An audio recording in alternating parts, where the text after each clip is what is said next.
ఏది అయినా ట్రై చెయ్యి ఆచి చికెన్ మసాలా. ఆచి చికెన్ మసాలా. ప్రపంచ దేశాలపై విచ్చలవిడిగా సుంకాలు ప్రతీకార సుంకాలు వేసిన అమెరికా అధ్యక్షుడు డొనాల్డ్ ట్రంప్నకు టారిఫ్ల అంశంపై గట్టి దెబ్బ తగిలింది. వాణిజ్య భాగస్వామ్య దేశాలపై సుంకాలు విధించడం చట్టవిరుద్దమని అగ్రరాజ్య సుప్రీంకోర్టు సంచలన తీర్పు వెలువరించింది. అందుకు అత్యవసర అధికారాలను ఉపయోగించడాన్ని తీవ్రంగా తప్పుపట్టింది. రాజ్యాంగం ప్రకారం చట్టసభలకు మాత్రమే పన్నులు సుంకాల విధింపు అధికారం ఉంటుందని స్పష్టం చేసింది. దాదాపు ప్రపంచంలోని అన్ని దేశాలపై ఎడాపెడా భారీ సుంకాలు విధించిన అమెరికా అధ్యక్షుడు డొనాల్డ్ ట్రంప్నకు సర్వోన్నత న్యాయస్థానంలో శుక్రవారం గట్టి ఎదురుదెబ్బ తగిలింది.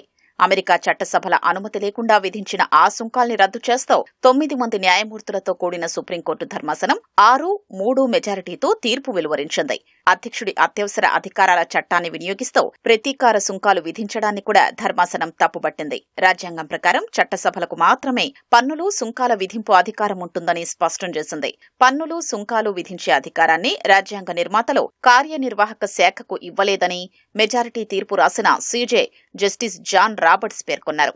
అయితే 6 న్యాయమూర్తుల మెజారిటీ తీర్పునకు భిన్నంగా 3 జడ్జిలు విడిగా అసమ్మతి తీర్పును రాశారు. టారిఫ్ విధానంలోని మంచి చెడ్డలు ఎలా ఉన్నప్పటికీ అధ్యక్షుడి నిర్ణయం చట్టబద్దమేనని, గతంలోనూ ఈ తరహా చర్యలు తీసుకున్నారని 3 జడ్జిలు పేర్కొన్నారు.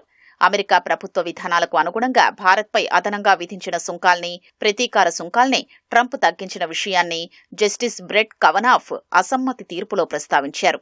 ట్రంప్ ఆదేశాల మేరకు దిగుమతిదారుల నుంచి ఇప్పటి వరకు అదనంగా వసూలు చేసిన సుంకాల్ని ఆయా కంపెనీలకు తిరిగి చెల్లించాలా వద్దా అనే విషయాన్ని సుప్రీంకోర్టు తీర్పు స్పష్టం చేయలేదు.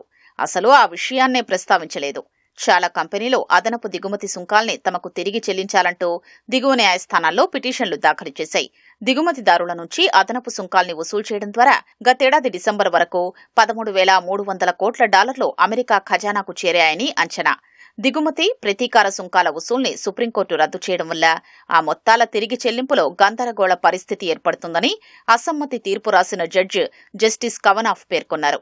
అదనపు సుంకాల వసూల్ని నిలిపివేసినా, వసూలు చేసిన మొత్తాల్ని తిరిగి చెల్లించాల్సొచ్చినా ట్రంప్ ప్రభుత్వ ఆదాయ అంచనాలో తలకిందులయ్యే అవకాశం ఉంది. వచ్చే 10 ఏళ్లలో అదనపు సుంకాల వసూళ్లు $3 లక్షల కోట్ల మేర ఉంటాయని అంచనా ఉన్నాయి.